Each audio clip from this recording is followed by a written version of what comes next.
දරුවනේ මේ හිත දමනය කරගන්න නම් ඒ හිත දමනය කරන ධම කිව්ව කෙනා ගැන විශ්වාසය ඇති කරගන්න. ඒ තථාගත අරහත් සම්මා සම්බුදුරජාණන් වහන්සේ ගැන. ඒ බුදුරජාණන් වහන්සේ ගැන විශ්වාසය ඇති කරවන්න ඒ බුදුරජාණන් වහන්සේගේ ජීවිතයේ ක්වොලිටිස් බලන්න. මොනවද තියෙන සුදුසුකම්? උන්වහන්සේ මෙතෙක් කාලයකට අසත්‍යයක් කියලා තියෙනවද? උන්වහන්සේගේ ජීවිත කාලය පුරාවට උන්වහන්සේට වැරදිච්ච තැනක් තියෙනවද? කියපු දේවල් සත්‍යද අසත්‍යද කියලා හොඳට බලන්න. ඒ විදිහට ඒ බුදුරජාණන් වහන්සේ තේරුම් ගන්න පුළුවන් හොඳ ක්‍රමයක් කියන්නද?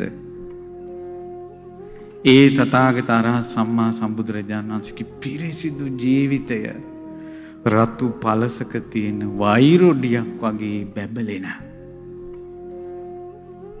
වලාකුළු නැති අහසේ තියෙන හිරු මණ්ඩලක් වගේ බැබලි ඒ උතුම් බුදුරජාණන් වහන්සේගේ සම්බුදු ජීවිතය අපිට පෙනෙන පොතක් තියෙනවා.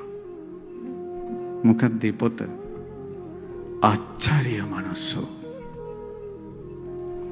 ආචාර්ය මනුස්සෝ ඒ උතුම් පොත් වහන්සේගෙන් සම්මා සම්බුදුරජාණන් වහන්සේගේ නිකලල් පවිත්‍ර පිරිසිදු උතුම් ආනුභාව සම්පන්න ජීවිතය එච්චර මිනිස්සෙකුට කියා දෙන වෙනත් පොතක් නෑ. වර්ණනා කරන්න මා වචන දන්නෙත් නෑ. තරුණ පුතෙක් කිව්වා ඒ කොල්ලා ෆෝන් එකේ ඉඳලා රෑ එළි වෙනකල් ඇස් දනවා. මන් ළඟට අඬාගෙන ආවා. මං ගොම් පුතා ඔබ කැමති නම් මේක අයින් කරපන්. ෆෝන් එක අයින් කළා. දැන් වත් පිළිවෙත් කරගෙන හිටියා. මං කිව්වා මේ පොත කියවපන්. ඊට පස්සේ ළමයා දවසෙන් දෙකකින් පොත කියවුවා. කිව්වා ස්වාමීනි මං අඬුවා ගොඩාක්. මගේ ඇස් දෙක දැන් සීතලයි.